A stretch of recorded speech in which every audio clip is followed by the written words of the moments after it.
हर हर महादेव दोस्तों, कैसे हैं आप सब लोग। आई होप आप सब लोग अच्छे होंगे, खुश होंगे, मस्त होंगे।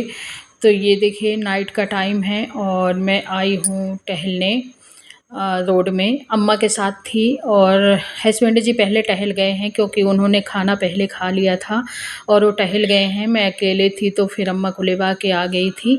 और हस्बैंड जी वैसे भी साथ में नहीं टहलते, वो जल्दी जल्दी चलते हैं, मैं थोड़ी धीमे धीमे। तो वो पहले ही टहल जाते हैं। और ये देखिए काफ़ी अंधेरा है अभी। गाड़ी वाहन तो निकल रहे हैं पर कम ही निकल रहे हैं और काफ़ी अंधेरा है और अभी थोड़ी थोड़ी ठंडी ठंडी हवा चल रही है। और ज़्यादा तो मतलब हवा नहीं चल रही पर मौसम अच्छा है अभी। और थोड़ी बहुत गर्मी लग रही है चलने से, मतलब हल्की हवा चल रही है। लेकिन जैसे चलो ना तो चलने से ना गर्मी लगने लगती है।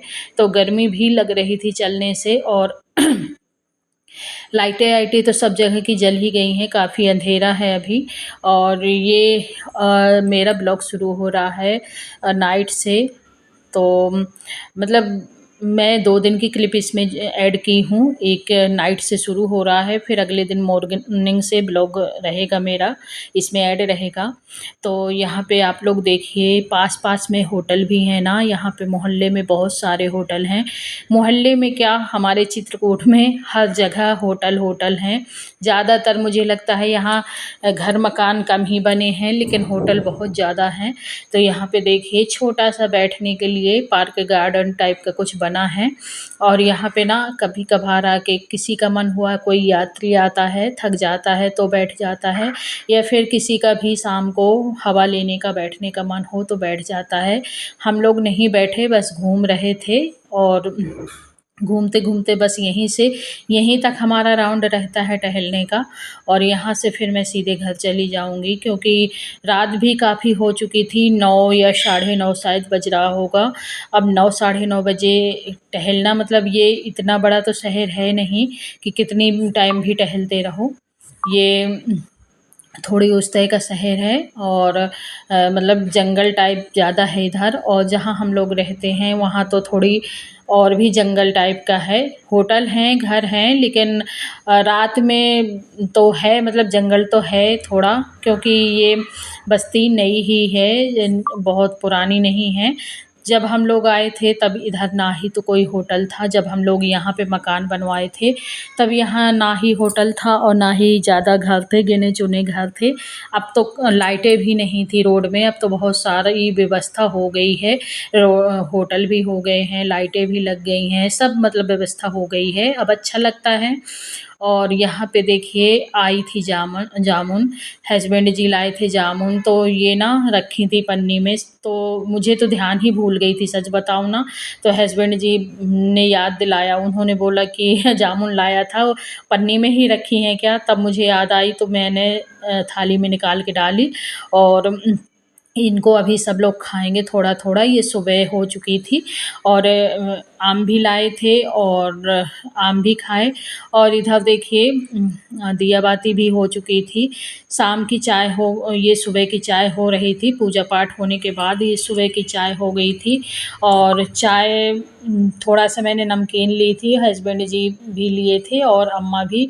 हम तीनों लोगों ने चाय पी, अम्मा उधर को बैठी है। हस्बैंड जी की आदत ऐसी है कि वो तो बाहर लेके चले जाते हैं चाय। उनको चाय नाश्ता कुछ भी दो तो जाके बाहर वाली जो गैलरी में तख़्त पड़ी है ना, उसी में बैठ के पंखा चालू करके वहीं पे चाय नाश्ता करते हैं।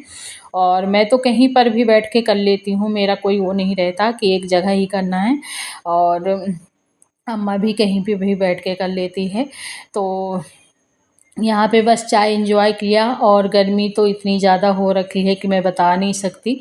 और यहाँ पे मेरा जो मतलब फ़ोन का कैमरा है वो बिल्कुल भी साफ़ नहीं है, आप लोगों को दिख ही रहा होगा कि किस तरह का है, मतलब बिल्कुल जैसे धुंधला-धुंधला सा। और उसके बाद देखिए मैंने नहाया धोया और पूजा पाठ की चाय के बाद। और यहाँ पे शाम की आरती हो रही थी, भगवान जी को आरती किया मैंने। और यहाँ पे एक दीपक तो पहले ही जला देते हैं, भोग प्रसाद सब करके पूजा पाठ नहला के। और मेरे माधव को देखिए, मेरे भोलेनाथ बैठे हैं, माता रानी, गन्नू बप्पा, लक्ष्मी मैया, सभी कृष्ण कन्हैया, राधा रानी सभी लोग बैठे हैं। और माधव को देखिए, माधव आज गुरुवार का दिन था, तो माधव को मैंने पीली ड्रेस पहनाई है, जो कि मैंने अपने हाथों से ही बनाई हुई है। और मुझे ना बहुत अच्छा लगता है जब मैं माधव के लिए कपड़े बनाती हूँ ना, मुझे बहुत अच्छा लगता है। वैसे तो मार्केट में आजकल क्या नहीं मिलता है, कुछ भी ले आइए आप, सारी चीज़ें अच्छी से अच्छी मिल जाती हैं। लेकिन कभी कभार ना लगता है कि अपने हाथ से कुछ बना के ईश्वर को पहनाओ, माधव को पहनाओ। और पीले कलर के कपड़े थे, कॉटन के ही कपड़े थे, मैंने बनाए थे अपने हाथ से, क्योंकि इस समय गर्मी में ना कॉटन के कपड़े ही माधव को पसंद आते हैं। जैसे हम लोगों को भी कॉटन के कपड़े पसंद आते हैं गर्मियों में, उसी तरह माधव को भी। और सिंपल से रहते हैं, उनको गर्मी भी नहीं लगती। और मौसम देखिए कैसा हो रखा है, आज ना बारिश भी हमारे यहाँ, गुरुवार के दिन बारिश भी बहुत ज़्यादा हुई थी। तो बादल आप लोग देख सकते हैं, ये चले आ रहे हैं, चले आ रहे हैं, एकदम बारिश का मूड बनाए थे। और उसके बाद ना इतनी ज़्यादा बारिश हुई थी। और पौधों को देखिए कितनी अच्छी हवा लेके उड़ रहे हैं, और कितना अच्छा लग रहा है, आप लोग देख सकते हैं। सारे पौधे कितने खिल रहे हैं। और इस समय ना बारिश का पानी अगर पौधे पा जाते हैं ना, तो और भी ज़्यादा उनको अच्छा लगता है। और ये देखिए चारों तरफ से एकदम मौसम बादल वाला है। और इसके बाद ना मैं जैसे ही नीचे गई, ये वीडियो बनाने के बाद जैसे ही मैं नीचे गई ना, इतना तेज़ी से पानी आया, कम से कम 2-3 घंटे बारिश हुई, काफ़ी तेज़ बारिश हुई, काफ़ी गरज लपक रहा था। और ये देखिए, देखिए कितनी तेज़ बारिश हो रही है। जैसे मैं छत से नीचे आई और मुझे लग ही रहा था कि पानी आ रहा है, जैसे मैं नीचे आई तो इतना तेज़ गरज लपक रहा था और इतनी बारिश हो रही थी। पर ना बा और मेरा मिट्ठू है ना, मिट्ठू भी इतना नहाया, आँगन में जो पानी जा रहा था, मिट्ठू आँगन में खूब लोट-लोट के नहाया। और उसको भी बड़ी मज़ा आई। इतनी गर्मी के बाद ना जब बारिश होती है ना, तो बड़ा अच्छा लगता है। और बारिश का मौसम वैसे किचिर-किचिर रहता है, लेकिन बारिश में जब हवा चलती है, बारिश होती है, तो अच्छा भी बहुत लगता है। और जब गर्मी के बाद ना बारिश होती है तो बहुत अच्छा लगता है। तो बहुत आनंद आया आज बारिश में। और फिर हम लोग आ गए अंदर, और अंदर आके ना मैंने बनाई चाय। और देखिए मेरा मिट्ठू, जैसे मैंने मिट्ठू की बात की ना, तो मैं आवाज़ भर रही थी, तो मेरा मिट्ठू भी आ गया, मेरे कंधे में बैठ के मुझसे बातें करने लगा। चुप हो जाओ मिट्ठू। तो यहाँ पे देखिए मैंने चाय बनाई, और चाय अम्मा के लिए, अपने लिए और हस्बैंड जी के लिए। हस्बैंड जी के लिए पहले मतलब छान के दे आए हैं, और फिर मैं अपने लिए, अम्मा के लिए भी छान रही हूँ। और बस उसके बाद ये ना मेरा मिट्ठू दूर से सुना है कि मैं मिट्ठू की बात कर रही हूँ कुछ, तो आके मेरे कंधे में बैठ गया है, और कंधे में बैठ के मुझसे बात कर रहा है कि मैं हूँ मिट्ठू। और इधर देखिए इधर मैं ना नेल पॉलिश लगाने बैठी थी टेबल में, तो मिट्ठू को बोली कि इसके साथ खेलो, ये आंसू का टेडी है। तो मैंने कहा कि इसके साथ आओ खेलो, तो इसको डर रहा है, खेल नहीं रहा है इसके साथ। और फिर मैं ना नेल पॉलिश लगाने बैठ गई, क्योंकि हर स्त्री को, सौभाग्यवती स्त्री को, जो सुहागिन स्त्री को हमेशा श्रृंगार में रहना चाहिए। वो सबके लिए बहुत ज़रूरी है, क्योंकि आजकल लोग कुछ भी नहीं लगाते हैं, ना बिछिया पहनते हैं, ना सिंदूर लगाते हैं। शादी हो जाती है लेकिन फिर भी शादी की तरह दिखती नहीं है, ना चूड़ी पहनती हैं, ना नेल पेंट लगाती हैं, ना बिछिया, ना पायल, ना सिंदूर, ना बिंदी। बिल्कुल समझ में ही नहीं आता कि ये शादीशुदा हैं। तो ये भगवान ने बड़ी किस्मत से दिया है किसी को, अगर सुहाग करने का मौका तो ज़रूर से करें। सुहाग करना हर तरह से अच्छा है, वैज्ञानिक रूप में भी आप देख लीजिए, और जो हमारे शास्त्रों में लिखा है वो तो है ही, उसका तो सभी को पता है। तो ये तो करते ही रहना चाहिए।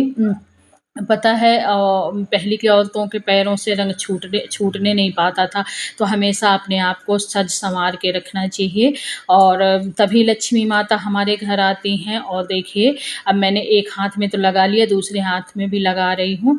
अब मैं ना नाख़ून बहुत लंबे नहीं करती हूँ, पहले लंबे नाख़ून रहते थे मेरे, लेकिन जब मेरा बेटा हुआ और बेटे को खिलाने में ना कभी-कभार लग जाता था उसके नाख़ून, तब मुझे लगा कि नहीं मेरी शौक से मेरे बच्चे को नुकसान ना हो, तो फिर मैंने ना अपने सारे नाख़ून काट दिए थे। तब से अब बच्चे बड़े भी हो गए हैं, लेकिन मैं नाख़ून लंबे नहीं करती हूँ क्योंकि अब आदत छूट गई है और पहले तो बच्चों के उसमें सारे नाख़ून काट लिया, अब आदत छूट गई है और ना मेरे ग्रैंडफ़ादर थे, वो बोलते थे कि मतलब नाख़ून गंदे रहते हैं, इसलिए साफ़ रखना चाहिए, तो मैं काटे ही रहती हूँ। तो देखिए मेरी नेल पेंट भी लग गई और आप लोगों को नेल पेंट मेरी कैसी लगी बताइएगा और ये कलर मुझे अच्छा लगता है।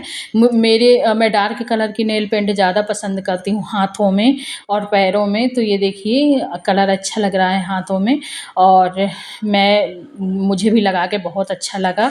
तो आप लोग भी लगाते रहिए, श्रृंगार का सामान करते रहिए श्रृंगार, ये बहुत ही ज़रूरी होता है सुहागिन औरतों के लिए और भगवान हमेशा सबको श्रृंगार कराता रहे, हमेशा सब लोग करते रहें और सब लोग अपने जीवन में खुश रहें। तो चलिए फिर मिलती हूँ नेक्स्ट ब्लॉग में। जय भोलेनाथ, हर हर महादेव की।